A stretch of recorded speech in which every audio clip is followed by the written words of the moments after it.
All right, 97.7 Outlaw Radio FM listeners, you already know what time it is, and right here, right now, we actually have the legendary, the one and only West Coast finest. We got Mr. Shadow right here live on the line. How are you doing this evening? What's going on, man? All gravy on this side. How's everything over there? Hey man, being as best as we can possibly be down here in Canada, man. We're just getting back to relatively normal life, man. So we're starting to join the U.S. actually getting back, opening up and going to concerts and whatnot, man. So hopefully down the line we can actually have a Mr. Shadow concert here in Canada, man. Yeah, that would be amazing. I'd love to come out there. But I know you're a busy guy, Shadow, so I'm going to dive right into this interview, man. But I want to take you back to the year 1998, where you actually released my personal favorite album titled Till I Die. I was wondering if you can tell our listeners a story behind that iconic album, and of course, did you actually think that album would be as big as it is today? Well, it's a trip because I actually released that record at the end of '96, and it got re-released when I got a distribution deal through Eastside Navarre, and they released it in '98. But I actually pressed it up and released it in '96. Sold 50,000 copies out the trunk, and then they caught wind of it, got a hold of me, and the rest is history.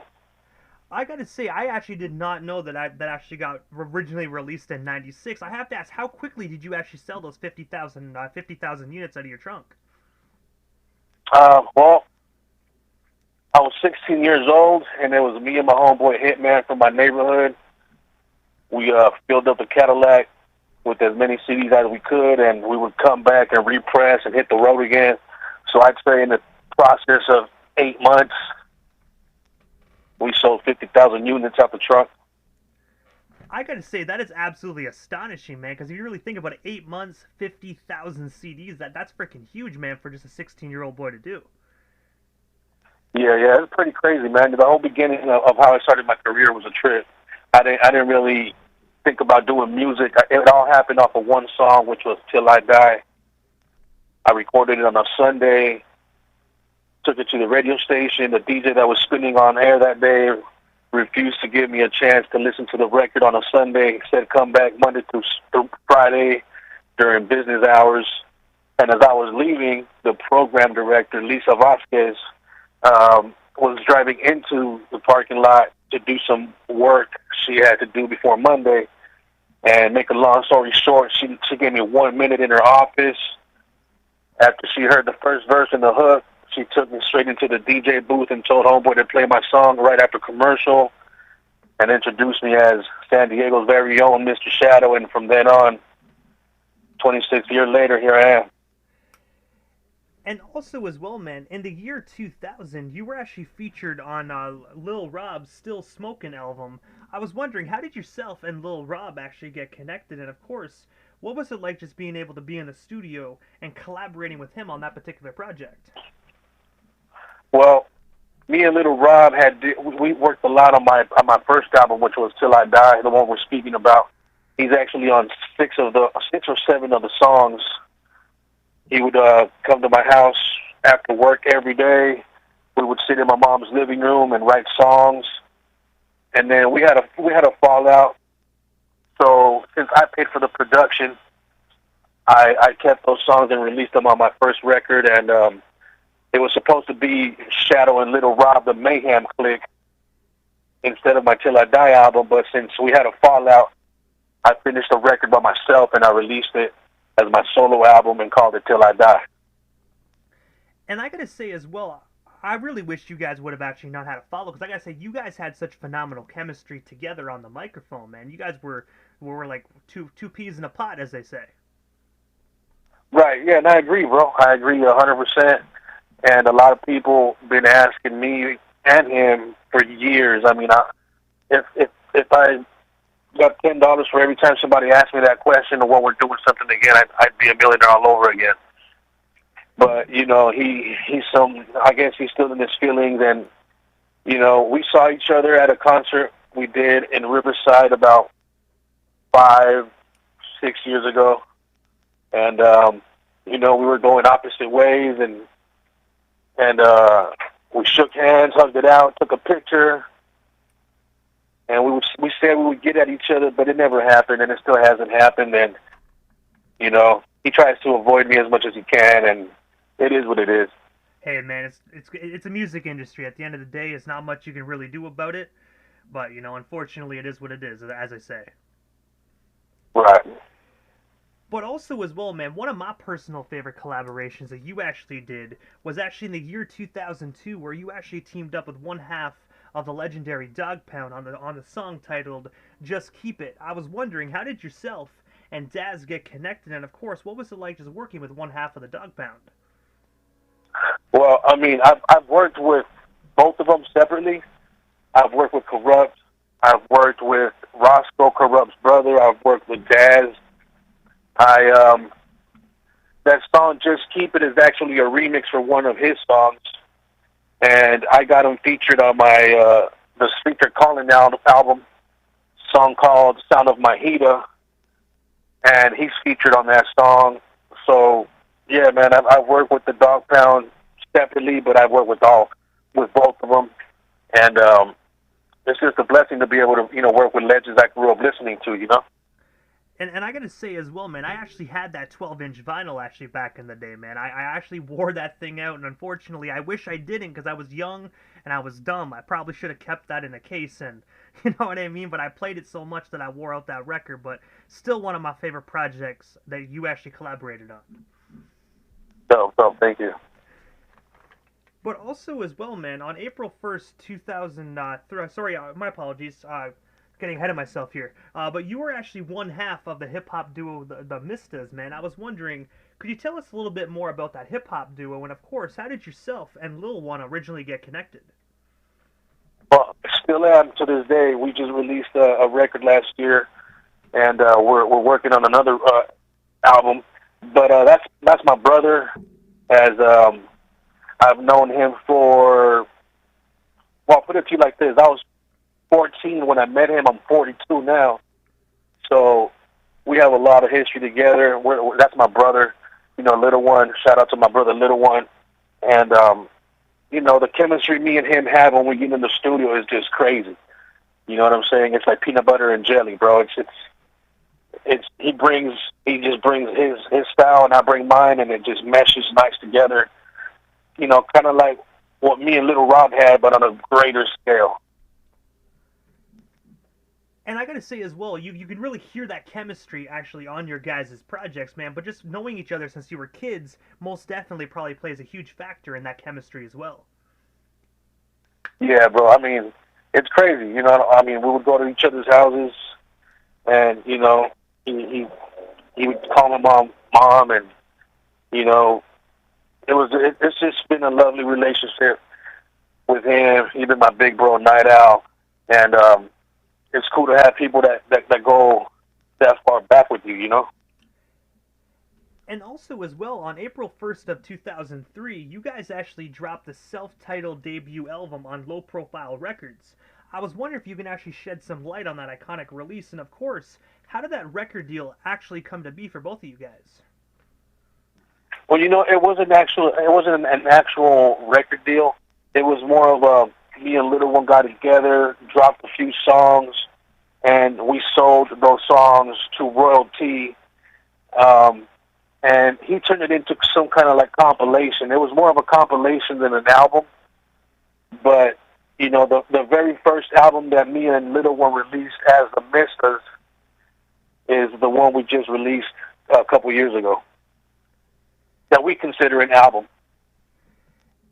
And I gotta say as well, I was always thinking to myself that record was a compilation, because like this is from the feel from it. But I gotta say, I always enjoyed that song, "In This Shit," man. In my personal opinion, is my favorite joint off that record.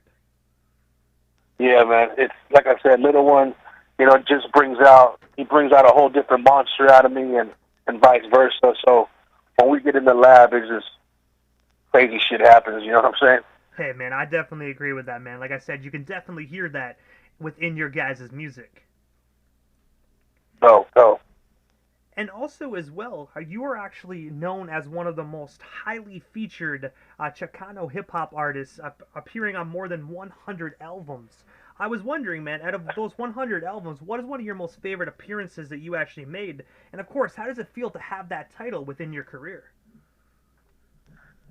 You know, I like all the projects that I'm involved with.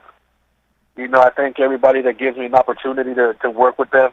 And I put my all into everything I do. So I try to give them the same shadow, whether it's on a record of my own or a feature. And yeah, I've been told before that I was the most featured West Coast rapper, you know, so it's, I mean, it feels good, you know, it feels good to know that people actually value my work and they get at me because they feel like they need that shadow touch on a record. So, yeah, I'm honored, man. I'm honored to have that title, and I'm glad to say that I don't think anybody else holds that. And I gotta say as well, you know, you're still like early on in your career. In my personal opinion, man, you're a veteran, but you still got many years to go, man. So I can only imagine what that number is actually gonna be at in the next decade, man.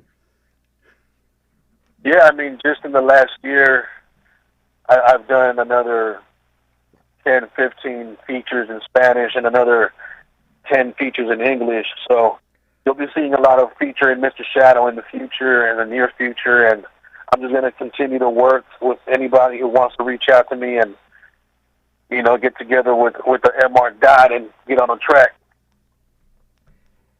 And also as well, you actually had the opportunity to actually work with the one and only Baby Beach, obviously now known as Baby Bash. I was wondering, how did yourself and Baby get connected? And of course, what was it like just working with him, man? That's my bro, man. That's my Texas bro.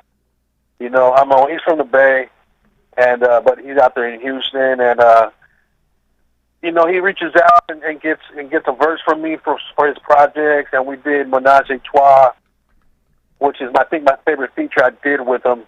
It was me, him, Frankie J, and Don Cisco, and just the vibe and the chemistry on that song was dope. But you know, they flew me out to Houston. We filmed the video in this dope ass club, and it was dope. So yeah, man. Shout out to Baby Bash. That's my bro right there, man. He's doing his thing right now. I gotta say, he's still going strong as well, man. Like, I had the opportunity to interview him last year, and I have to say, one of the most coolest individuals, man. You know what I mean? It's crazy how much he's done, but yet he always remains so humble. Yeah, that's one thing about him, man. He's super humble, real down to earth, and he does his own thing in his own lane. He doesn't try to be like anybody else, and that's pretty much the lane I'm in. You know, I don't like to ride waves. I'm not trying to sound like everybody else right now. Like right now, you can't distinguish who's who and where they're from. Before, when music came out, you can tell somebody was from down south, East Coast, West Coast. But now it all just sounds the same, and it's pretty annoying. So, you know, I don't change my sound up for nobody. I just evolve it, and I stay in my own lane. And also as well, you actually mentioned to me when we were talking actually a few moments ago before we went live on the interview about how you actually have a brand new album coming out titled All About Me, the B-Sides. I was wondering if you can tell our listeners a bit more about this project, and of course, what can we actually expect from it when it does drop to the general public? So, All About Me, the B-Sides is a record that I actually previously released in 2012. I did it from my hospital bed. I had a stroke in 2009, and I wasn't able to record till 2012 again. And I released it just to give people something to listen to. And pretty much I pressed up 1,000 units, and then it got leaked onto the internet. So I really didn't give it the shine it deserved. So what I did is I went back, I picked the songs that I liked the most. I took out the ones that I not disliked, but the ones I didn't feel as, you know, big about, and I replaced them with new songs so I can re-release the record with new songs, new vibes, new features. You know, like this song. I got a song with Glasses Malone. Shout out to my boy Glasses Malone, and loose lyric titled "Trying to Get It Right." One of my favorite songs on the record. So, you know, it's an album that was out, but I'm re-releasing it because a lot of people haven't heard it. And I think they're going to enjoy the changes I made. And also, as well, you actually provided us with that exclusive. And since we're on the topic of trying to get it right, I was wondering, for the listeners that are tapped in live right now, what can they expect from this song when I do play it here on the FM dial immediately following this interview? Oh, it's just some West Coast, new West Coast. None of that trad. You know, it's just original West Coast, produced by my boy Jerry Forth from the Beat Maniacs. Shout out to my bro. He be making slappers, and you know, trying to get it right, featuring Glasses Malone and Loose Lyric. They both went in on this song and made it sound just the way I wanted it. And also, as well, recently, I believe it was last year, you actually had the opportunity to go on Rhodium Radio and chop it up with Tony A. the Wizard. I was wondering, how did that opportunity come to be for you? And of course, what was it like just sitting there chopping it up with Tony A.? Well, I mean, you know, every chance you get to promote and advertise, it's a blessing, you know. So he reached out to me and told me people were asking for an interview, so he scheduled me in. I drove up there, sat down with the man, and we did what we did. So, you know, again, anytime there's not enough promotion and advertising, never enough. So, any chance I get, any opportunity they give me, I'm going to take it and let people know where I'm at, what I've been doing, what's up next, and so forth. And also, as well, on April 9th of this year, you actually released a single, and I want to say, if I do get this wrong, my sincere apologies, but Hasta La Madre. I was wondering, can you tell our listeners a bit more about this phenomenal single? And of course, where can they actually snag themselves a copy if they haven't already done so? Okay, so the title is Hasta La Muerte, which is actually the Spanish version of my Till I Die. Hasta La Muerte means Till I Die. So what I'm doing is I released this Spanish album because right now the Mexican market in Mexico is so huge. It's like multiplied times 10 as it is here. So I released that Spanish record, and what I'm going to do is I'm going to mirror every English title I have in English, which it's like 25 records or so. And I'm going to release Spanish albums with those titles. So, Hasta la Muerte, Till I Die. Expect the unexpected. I mean, Born Without a Conscience, Nací Sin Conciencia, which is going to be coming out in a few weeks. And I'm going to keep going on down the line, and you'll be seeing a bunch of releases. But I have to ask, what is next for yourself, Mr. Shadow? I know right now you're working on re-putting out the B-sides and whatnot, but is there anything we happen to miss? Anything else you still want to talk about or promote? Well, we still got you here live on the Canadian Dial this evening. Yeah, I got a lot of stuff cracking. I started a label with my big bro Night Owl.